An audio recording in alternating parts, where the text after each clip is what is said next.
This is the Shrimp Trawler video channel Strat-O-Matic Baseball Excel Game of the Week.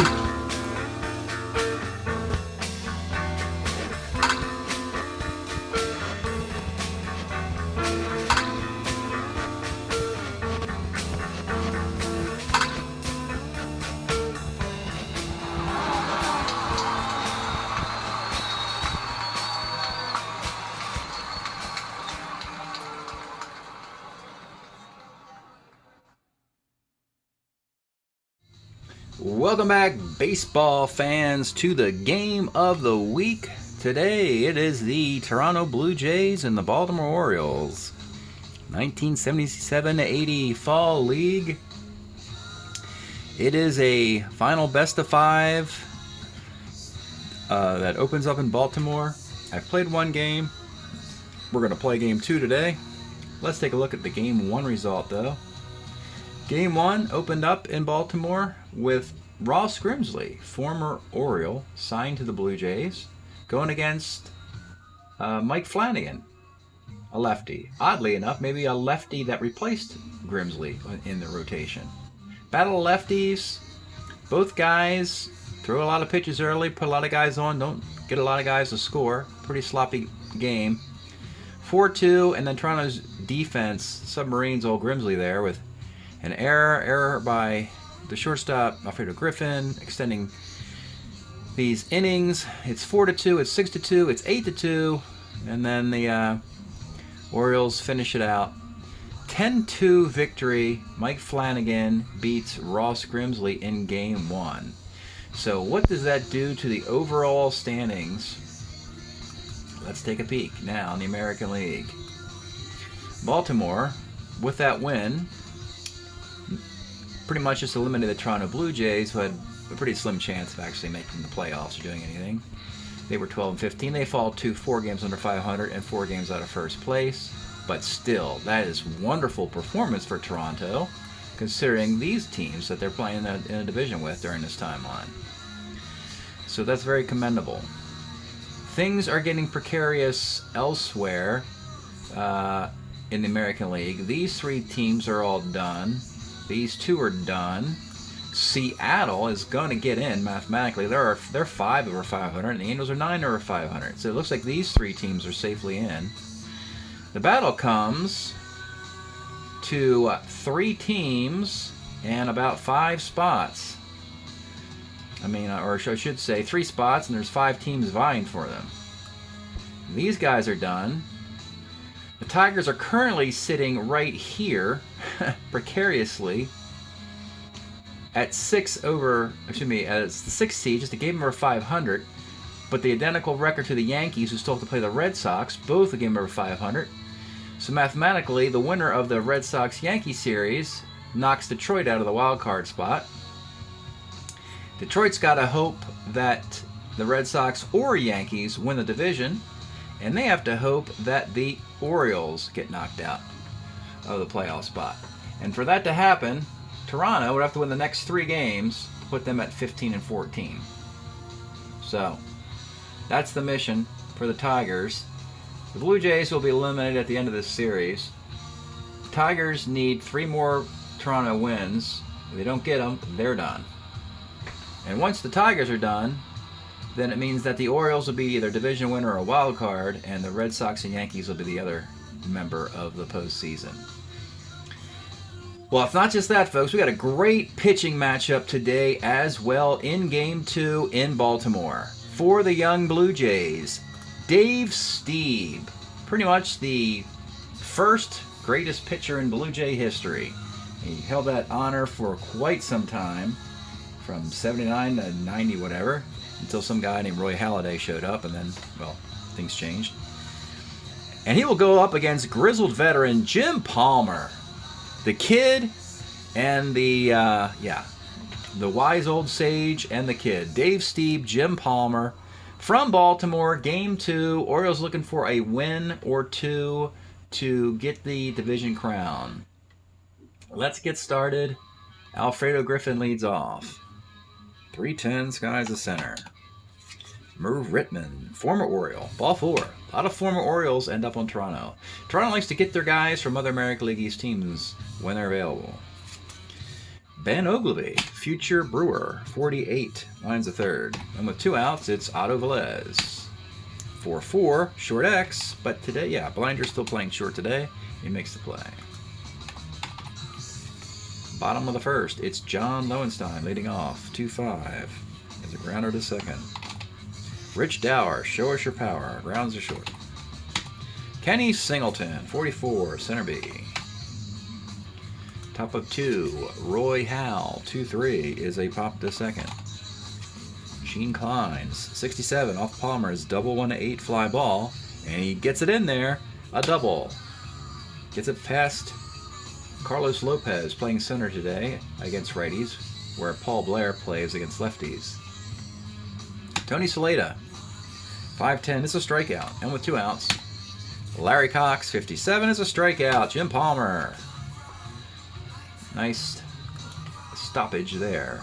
Doug DeCinces, 48, flies to left. Eddie Eat Drink Emby Murray bounces to first. And Carlos Lopez, 66, is a base hit off of the Steve Card. He is an ace stealer. He's going to take off with 2 outs. And he's in there on a 9. Lopez only played for the Orioles 1 year. And he had a great arm and some wheels. And hit right-handers well, and that was about it. And with 2 outs, it's Jim Mason. 2-4 is a grounder to the pitcher. All right. 3rd inning. Mike Phillips to lead off. 67 off Palmer is single 1-4. He misses it with a 6. Alfredo Griffin, 5'10", is a K. Merv Retman, 111, is a grounder to short. Bottom of the 3rd, Andy Etchebarren, 4'11", left X. This is Ogilvy in left. He is a 4E8. Not very good defense for this Toronto team. That's a single.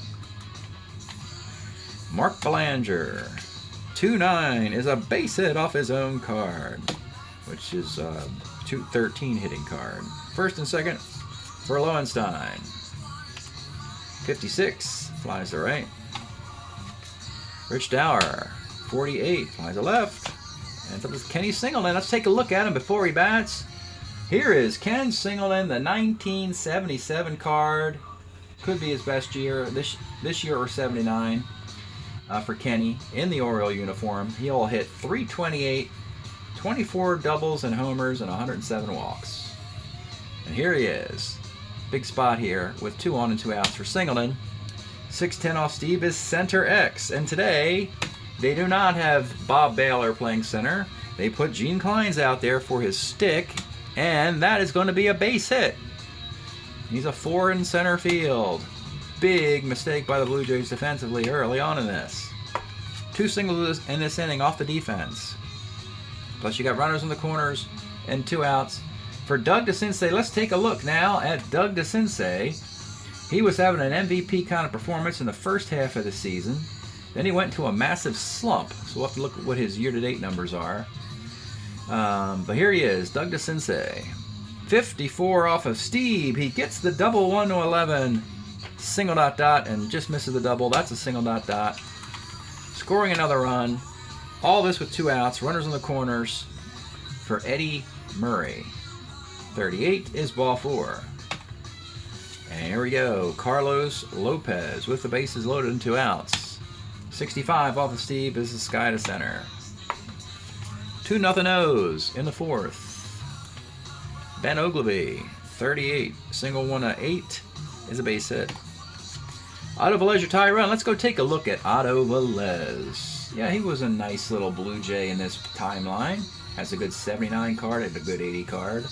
Here, what's so cool about this card is his destruction of right-handed pitchers. He actually batted mostly against left-handed pitchers, percentage-wise. Hit 288, 15 bombs in half a season. Nice little card here. For Otto Velez, 55, second X. But here is Dower, a 2 at second base. Can't turn 2, though. Gets a fielder's choice. Roy Howell, 6'12", pitcher B. And Gene Kleins, 48. Lines are short. Palmer, 4 shutout innings. 2-0 Orioles. Jim Mason. 6'10", center X. And again, oops, center X. He is a 4 in center field. Wait a minute. Is he running again?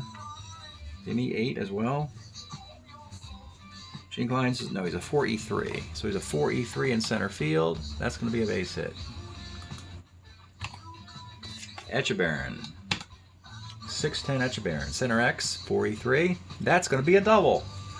They know where to hit it, folks. I feel bad for Steve. They've had 4 outs turn into hits because they have Bob Baylor on the bench today. But Baylor's a 2 defensive outfielder. He would have gotten to at least a couple of those hits. But it's second and third Orioles for Belanger. The infield has to come up. 1-8 short B. Cuts him down at the plate. Now you got runners on the corners. Still going to play out for Lowenstein. 43 left X. This is Ogilvy. A 4E8. Well, he catches one. But 5 outfield X's in the last couple innings. And the Orioles have gotten on base 4 out of 5 times and got a sac fly here. So we have a runner at first, 2 outs. Rich Dower in a 3-0 game. 43, first X. This is Soleta, 4E14 at first base, and he makes the play. All right, we go to the 5th. 3 gift runs for the Orioles. In the top of Tony Soleta, 2-7 is a K. Larry Cox, 37 short. Mike Phillips, 2-6 is a grounder to first. We go to the bottom of the 5th, but first let's pause a moment for station identification. This is the Shrimp Trawler video channel. Este es el canal de videos de camaroneros. All right, folks. Enlightenment train's just getting out of the station right now. Bottom of the 5th. Ken Singleton. 54. Off of the Steve card. Found the homer. 1-6 double. He rolls the 5 for the solo homer. Off a frustrated Dave Steve. 4-zip. Doug DeCinces, 58 is a walk. Ed Murray, 410, center C. Carlo Lopez, 67, single on a 6. Lines out on a 7. And with 2 outs, Jim Mason, 47 is a K. 4-0 now.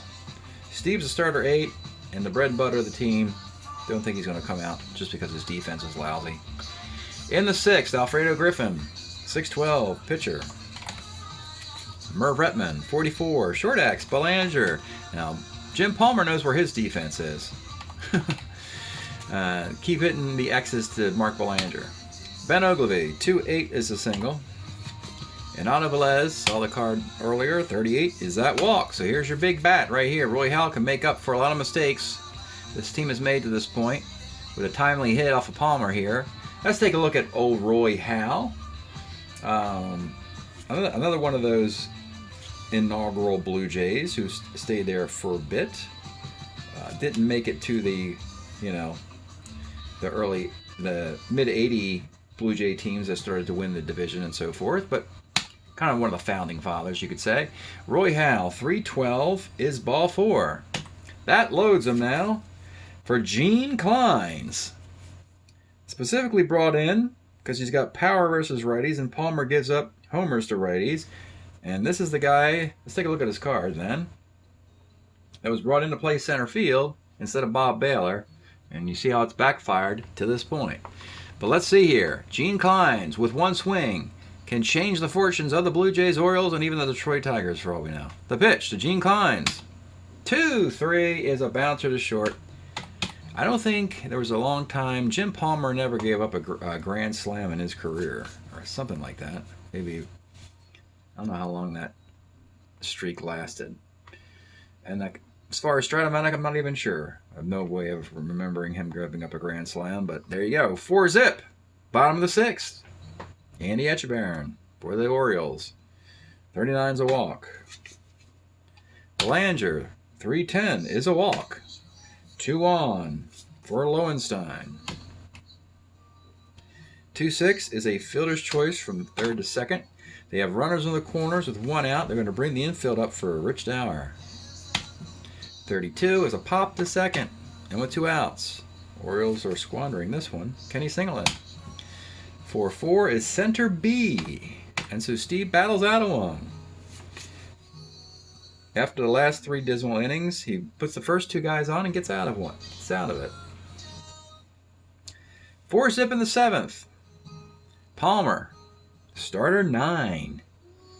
Tony Saleta, 210. This guy's the center. Larry Cox, 37, short. And Mike Phillips, 1-8 is a strikeout for Palmer. He has 1, 2, 3, 4, 5 strikeouts in a 3-hitter through 7. Big year for Jim Palmer. Stretch time here in Baltimore with them happily having a 4-0 lead. The crowd's very excited. We're listening to Crack the Sky, very popular Maryland group. I don't think they're from Maryland, but they're very popular in Maryland. Safety and Number reissue here, done in 2007.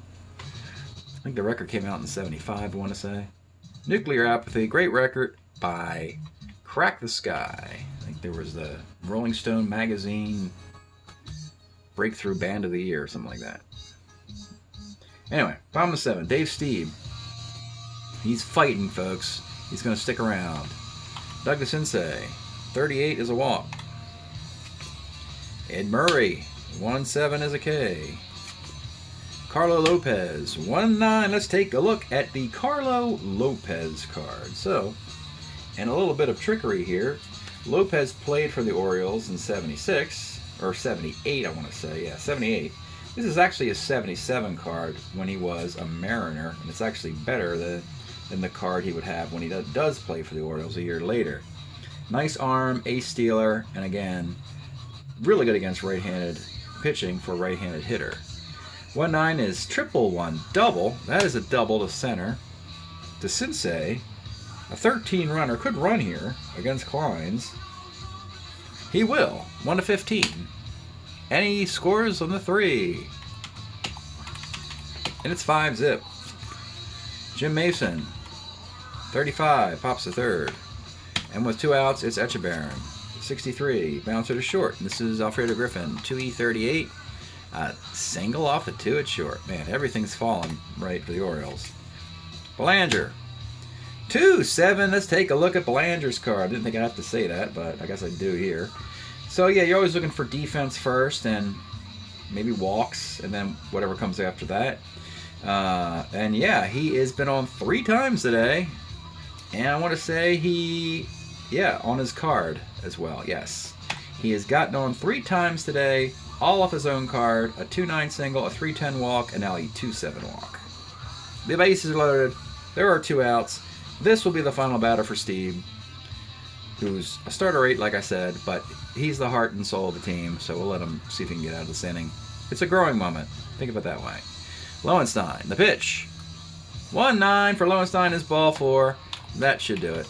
Mercy, they're throwing in the white flag. Let's get the kid out of there. Don't ruin his confidence. Steve has to exit. Not all his fault, folks. You saw it. His defense repeatedly let him down. He leaves in the 7th inning. All this is going to be charged to him. And trying to get the final out for Rich Dower.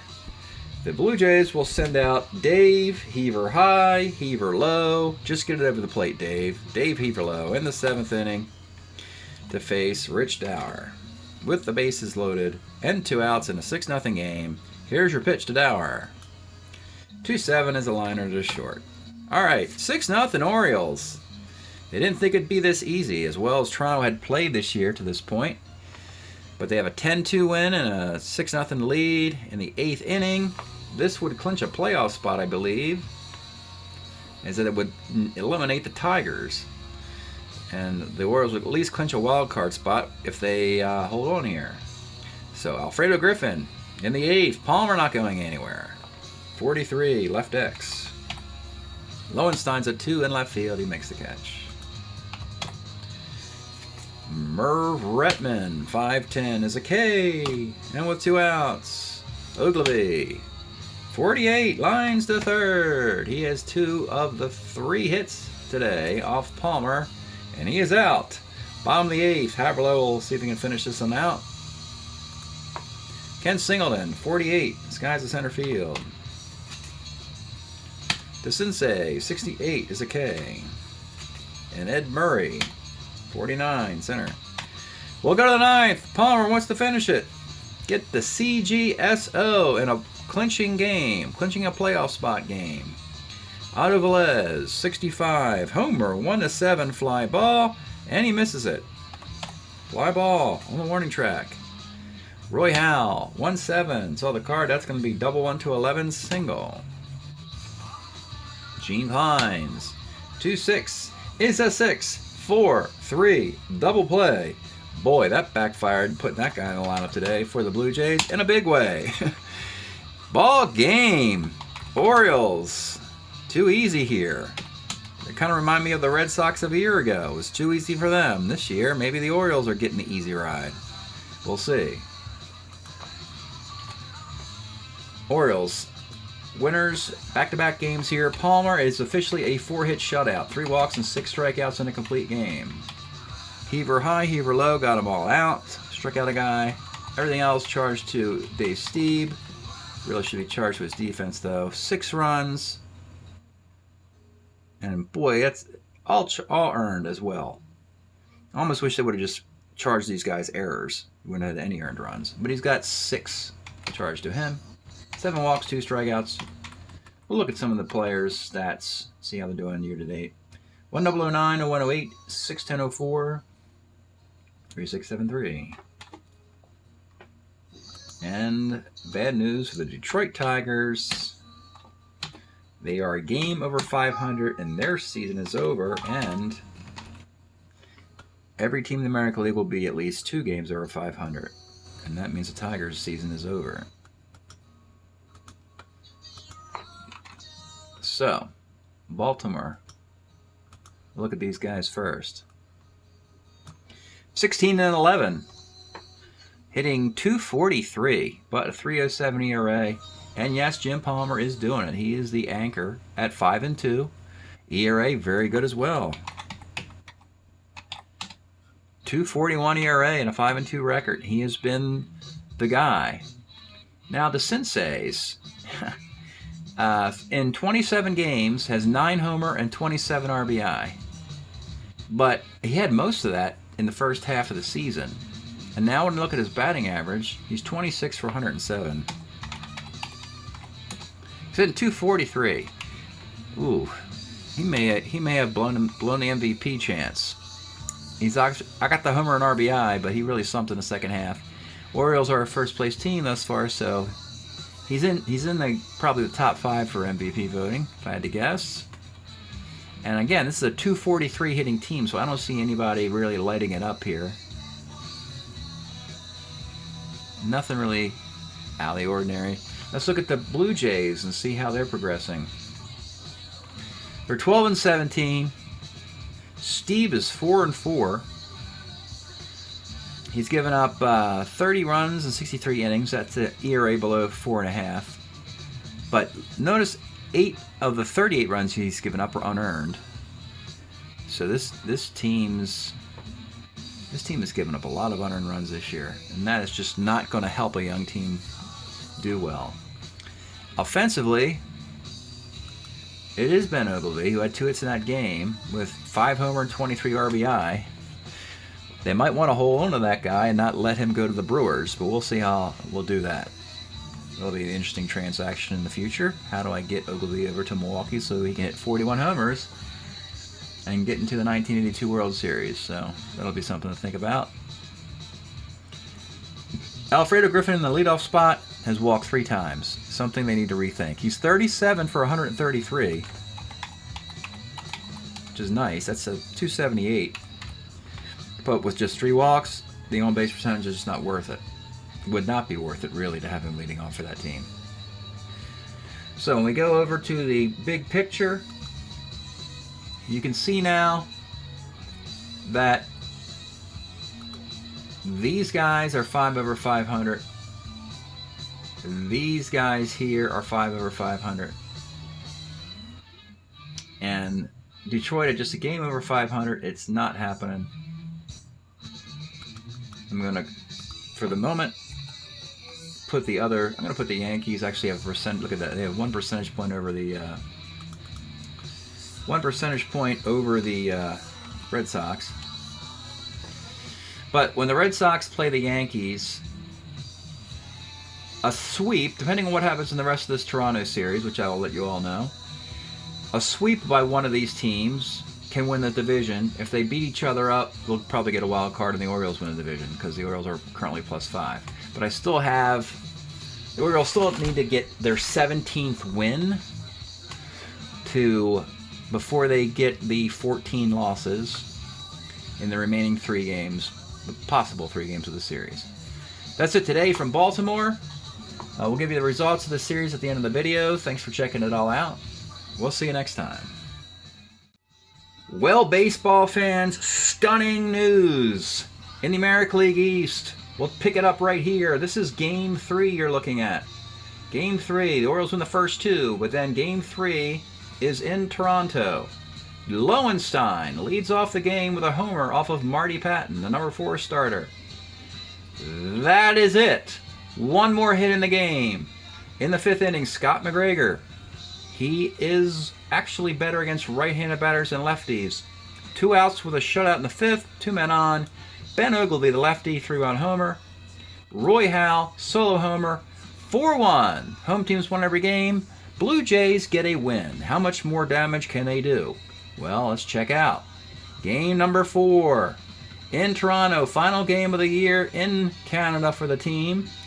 Doyle Alexander, former Oriole, against Dennis Martinez. We get a DeCinces homer and a sac fly by Murray. It's 2-0. The Orioles had the lead in 4 straight games. But here come the Blue Jays with a big 6th inning, take a 4-2 lead. Alexander pitches 8 solid innings. Victor Cruz comes on and gets the save in the 9th inning. And the Orioles and Blue Jays have split 4 games. Home team wins it all. We're right back to where we were when the series started. Game 5 will have huge playoff ramifications. Back in Baltimore with the matchup you just saw reprised. Yes, Dave, Steve, Jim Palmer, second matchup in Baltimore. The Blue Jays put Gene Clines on the bench, put Bob Baylor in center field. Defense, defense, defense. 2nd inning, sac fly by Dempsey. Orioles grab a quick 1-0 lead. They would have the lead in 5 consecutive games. They are leading every game. But the Blue Jays, in the top of the 4th inning, it is Ted Sizemore. His card, 1-2, homer 1-12 against right-handed. He doesn't even have power against right-handed pitchers. It's the only homer he hit all year against a righty, and there it is. So a bizarre 2-run homer makes it 3-1. Steve loses control, walks in a run. It's 3-2. Insurance run again by Ted Sizemore. Another RBI. American League East wrecker. Getting a case of beer sent to him from both the Yankees and the Red Sox. Orioles get a sac fly in the 7th to make it 4-3.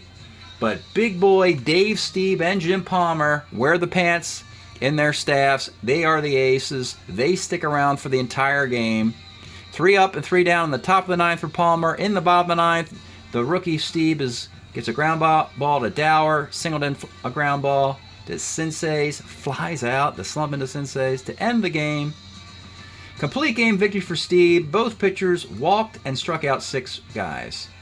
Never seen that before. 6-6, 6-6 for each guy. So, it is the Blue Jays get the only road win of the series in pivotal Game 5. And what does this mean? Oh, it means a ton, folks. Let's look at the current standings in the American League East. The Orioles can still win this division. They are only a half game ahead of the Yankees and the Red Sox. So if the series goes 5 games, they only would pick up the half game and finish in a tie. If the Red Sox win it in 5, they hold the head-to-head tiebreaker with the Orioles. Red Sox win the division. Orioles get the wild card. If the Yankees win the series in 5, the Orioles hold the tiebreaker with the Yankees. They win the division. Yankees get the wild card. If the series is shorter than that, then it's quickly the Red Sox and Yankees win the division, 3-1 or a sweep, and the loser is out. As a matter of fact, we know the loser of the Red Sox-Yankee series is out, and the Orioles have clinched. Worst case, they're the worst wild card team. They could possibly be a division winner at just 2 games over 500. As the winner of the Red Sox series is at least 2 games over 500. The Tigers finish a game over 500. Twins a game over 500. And Rangers, yeah, you get the idea. So what a crazy mathematical finish it'll be. The final series in the American League will be the Red Sox and Yankees, and once that's done, the American League will be locked in. Everybody else, the Angels and the Mariners have to play for the American League West and wild card. So we have that series to play, and we have this series to play, and it all matters in the crazy, wonderful Fall League. We force a schedule where you play within your division a ton, a lot more than in the Summer League, and that's to get these crazy, fantastic finishes, and to get some unlikely teams like Ohio, like Seattle, like even Florida, if you look over here, to get a chance at some postseason glory based on how the schedule's set up. And that's what we got, folks. Fun times in the Fall Carryover League. Hope you're enjoying this stuff. I certainly am. Thanks for checking it out. We'll see you next time.